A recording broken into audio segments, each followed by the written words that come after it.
মায়ের কাছেই প্রথম হাতে খড়ি, বাবার কাছে আঙুল ধরে হাঁটতে শেখার প্রেরণা। একটু বুলি স্পষ্ট হতেই বাবা দিয়ে এলেন পাঠশালায়। শিক্ষক আমাকে শেখালেন অতে অন্ধকার, আতে আলো। আমি অন্ধকার থেকে একটু একটু করে আলোর দিকে এগুতে এগুতে একদিন আলোকবর্তিকায় এলাম।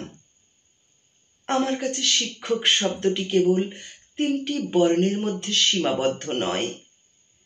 আমার কাছে শিক্ষক মানে একটি আলোর বাতিঘর, শিক্ষক মানে একটি প্রজ্বলিত পরিচালক, একটি অর্থবহ মহিরুহ। আমার কাছে শিক্ষক মানে মেরুদণ্ড টান করে দাঁড়ানোর অনুপ্রেরণা।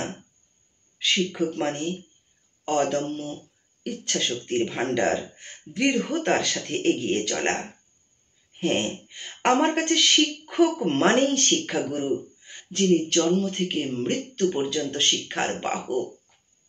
আর একটি পাঠশালাই হলো সেই শক্তির প্রাণ, যেখানে স্বপ্নের জন্ম হয়। কাদামাটির মতো নরম অপরিপক্ক একটি স্বপ্ন। এই স্বপ্নটিকে উড়ন্ত ডানায় পরিণত করতে যত শ্রমের, ধৈর্যের আর নিষ্ঠার প্রয়োজন হয়, তা কেবলই সম্ভব একজন মানুষ গড়ার কারিগর দ্বারা।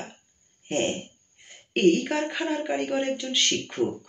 তিনি জাতি গঠনের বিধাতা, যার অদম্য প্রচেষ্টার স্বরূপ একজন ইঞ্জিনিয়ার, একজন ডাক্তার, প্রশাসনিক অফিসার, বিচারক, শিক্ষক, রাজনীতিবিদ, সমাজসেবী তথা দেশের সম্মুখ সারির সমস্ত সবাই।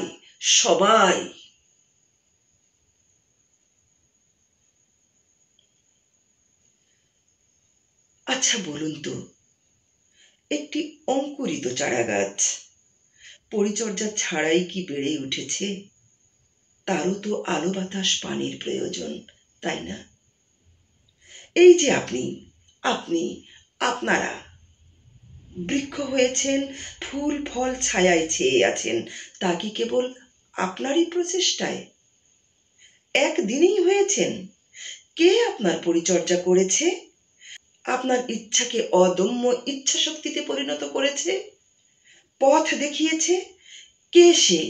কে? তিনি শিক্ষক, যিনি তার সমস্ত আলো ঢেলে আপনাকে আলোকিত করেছে। হ্যাঁ, আপনাকেই আলোকিত করেছে।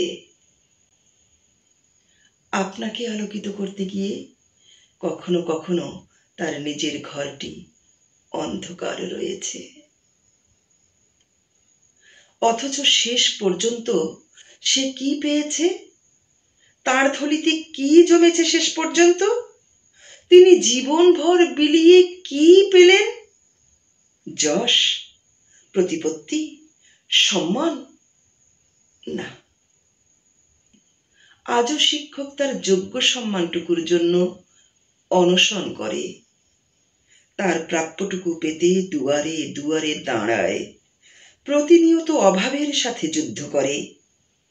তার জন্য জাতির কোনো দায় নেই? অনেক আঙুল তুলেছেন, এবার আঙুল নামিয়ে কথা বলুন। শিক্ষককে অপমান করে নিজেকে সম্মানিত ভাববেন না। শিক্ষককে ক্ষুধার্ত রেখে দেশ এগুতে পারে না। মানুষ গড়ার কারিগরকে অবমূল্যায়ন করে সভ্য জাতি আশা করা যায় না। দেশকে সমৃদ্ধির দিকে, উন্নতির দিকে, উন্নয়নের দিকে, প্রগতির দিকে ধাবিত করতে চাইলে আগে শিক্ষককে যোগ্য মর্যাদা দিন। হ্যাঁ, শিক্ষককেই যোগ্য মর্যাদা দিন। দিতেই হবে, এর কোনো বিকল্প নেই।